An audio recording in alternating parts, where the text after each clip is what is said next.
Hey everybody, it is Chris. It is Thursday, July 18th. It is the final day of the Republican National Convention, and I think it is an absolutely critical day for Joe Biden, who now has COVID, who now we know both Chuck Schumer and Hakeem Jeffries, the two most powerful Democrats in Congress, have told privately he needs to go, and about whom the New York Times and CNN said he is more receptive to the idea he might have to leave the race. So watch this space in the next 24 to 48 hours. But I don't want to give you the news. I want to give you the what's around the corner.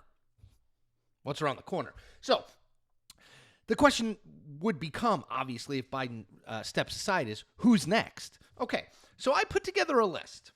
I did a bunch of searches on names being mentioned. Ready? I'm going to go through all the possible names I could find about being mentioned. By the way, CNN gave me this notebook, so I didn't get nothing from them. Okay, ready? In no particular order. Kamala Harris, the vice president. Pennsylvania Governor Josh Shapiro. Michigan Governor Gretchen Whitmer. Arizona Senator Mark Kelly. California Governor Gavin Newsom. Illinois Governor J.B. Pritzker. Secretary of Transportation Pete Buttigieg. Kentucky Governor Andy Beshear. Maryland Governor Wes Moore. And North Carolina Governor Roy Cooper. Okay, before I get to that, let me just add one name because everyone always mentions it and I want to get it out of the way. Michelle Obama is not going to run for president. She does not love politics. I don't even think she likes politics. She would probably win if her name was put in, but she's not going to do it. So let's dispense with that. Okay, so out of the 10 names I just read, other than Michelle Obama, who would it be, do we think? Okay, I think the clear frontrunner would be Kamala Harris. And I'll tell you why. She's the current vice president of the United States. So it makes sense, right? It's easy to transfer the money to her. She's already on the national ticket. She's the second in command. She is a black woman in a party where African-American voters and female voters are absolutely critical to the Democratic coalition. So, if I had to give odds, I guess I'd say it's, she's a 2-1 favorite, something like that. I don't think it's for sure she's the nominee, but I think it's likely she's the nominee. Then I go into that next tier of people who, again, I would be surprised if they beat Harris for the nomination, but I wouldn't be stunned. In that group, I would put Gretchen Whitmer at the top, governor of Michigan, two-term governor of a swing state that Democrats absolutely need, young, has done a lot that Democrats like in the state of Michigan. So I think she would be sort of like, if it's not Harris, I would say probably Whitmer. Then below that, I would put Josh Shapiro, the governor of Pennsylvania, and probably I'd put him in his own category. Youngish, I think he's 51, Jewish. Again, the popular governor of a state that Democrats must win if they're going to win back the presidency. I thought he was incredibly eloquent and thoughtful, talking about Corey Comparatore, the firefighter who was killed in the assassination attempt in Pennsylvania over the weekend. I just think he's a rising star and a really gifted guy. And if he doesn't make it as the president, I could see him as the vice president. Then I kind of put maybe Mark Kelly, Gavin Newsom, J.B. Pritzker, Pete Buttigieg. I put them all in the next tier. Don't think it's going to happen for them, but maybe. And then Andy Beshear, Wes Moore, Roy Cooper. I don't see it. Now, could any of those people wind up as a VP on a Kamala Harris ticket? Yeah, absolutely. I would think Whitmer would be a possibility there. I know some people say, well, you can't put two women on the ticket. That's too much. I don't know. I mean, maybe. I mean, I understand how people think, but who knows? Shapiro would certainly be a potential ticket mate with Kamala Harris, and that would be powerful. The governor of Pennsylvania has got to help you a little bit in Pennsylvania, and they need help in Pennsylvania.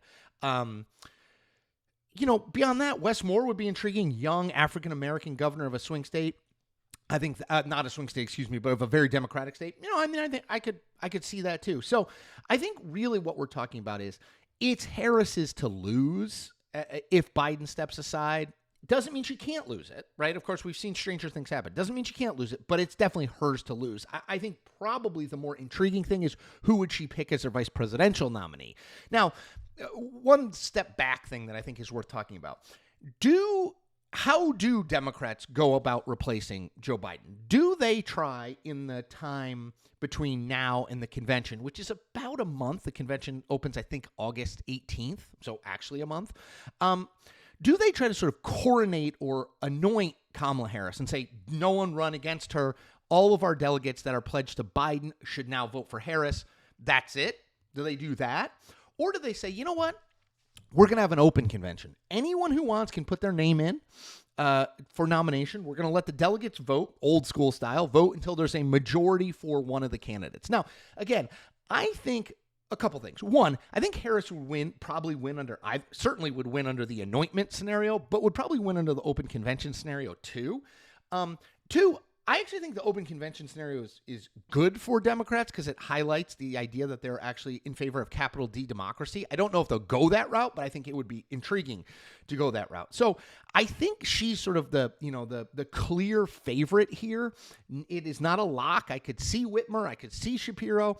I could see someone else, but I think she's the clear favorite under either of those scenarios. The other thing that's at least worth considering is, does Joe Biden just resign the presidency, which would make Kamala Harris the president for the next 4 months, which would take away all of this talk about, is it an anointment? Is it an open convention? She would just be the president of the United States, right? And so she would get the delegates, and that would be that.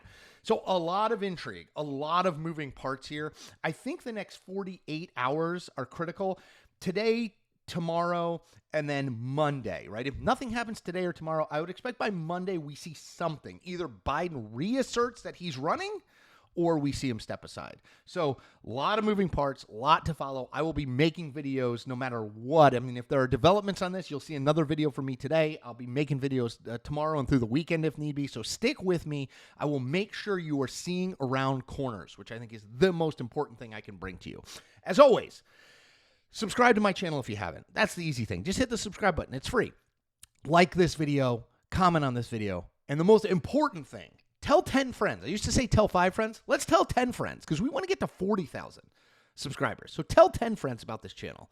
All right? Take care.